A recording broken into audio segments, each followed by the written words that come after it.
Welcome back to Medicine Deconstructed. I'm your host, Dr. Jay Rutland. First of all, I appreciate all the comments and feedback that you guys have left on the channel, in your responses and your replies. I hope to be able to provide information that you guys are seeking.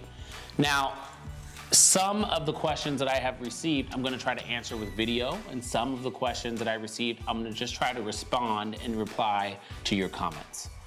Based off of that, today's discussion is gonna be centered around studying. I've received a lot of messages about how do I study? What are the strategies that I use to study? And when did I actually get to the level where I am currently in terms of my study habits? I think it's something very difficult to learn, and I think it's something that we have all learned and developed over time. But there are three major points that I like to make. The first point that I will make is sometimes you have to go backwards before you can go forwards. So let's think about this in detail.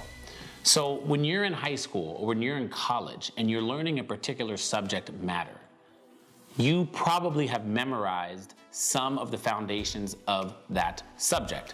Example, when you're adding, and you all know that 2 + 2 = 4. What I'm trying to say is you need to go back, look at 2 + 2, and then count 1, 2, 3, 4. Now you know where the 4 comes from. You haven't just memorized that it's 4. This is what I'm talking about. So you do have to go backwards before you can move forwards. Let's talk about the second concept, or the second point that I like to make, is one about self-awareness. I want you to be able to have the ability to say, I don't know. If you don't know something, that tells your mind and that tells your body and your soul that you need to spend more time looking this up. What do I mean by that? So when I'm reading this sentence, additional cell types within the thymus are epithelial reticular cells, I might be able to say to myself, what's an epithelial reticular cell? Then I have to go back, look up that concept of epithelial reticular cell. I might look at the histology or the cell type. I might look at what exactly it does in the body, what molecules it produces, and what that does is it allows my mind to understand what that is and move forward in the subject matter. It makes the subject matter make sense to me, my mind, my body, and my soul. So that way I have an understanding of it. So that's the second point, being able to say, I don't know.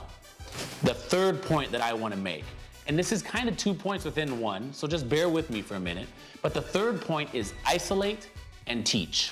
What do I mean by isolate and then teach? When we study, when we're learning something, our mind needs to be focused on that particular subject.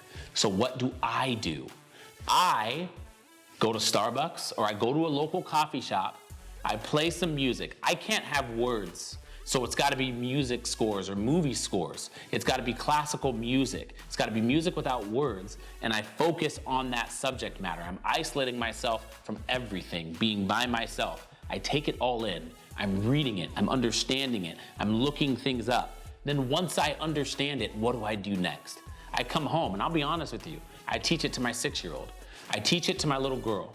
I explain to her what the chest x-ray is, how to read a chest x-ray, what the findings are. Because in my explanation, what am I doing? I'm solidifying what I've already learned. I'm laying down that foundation.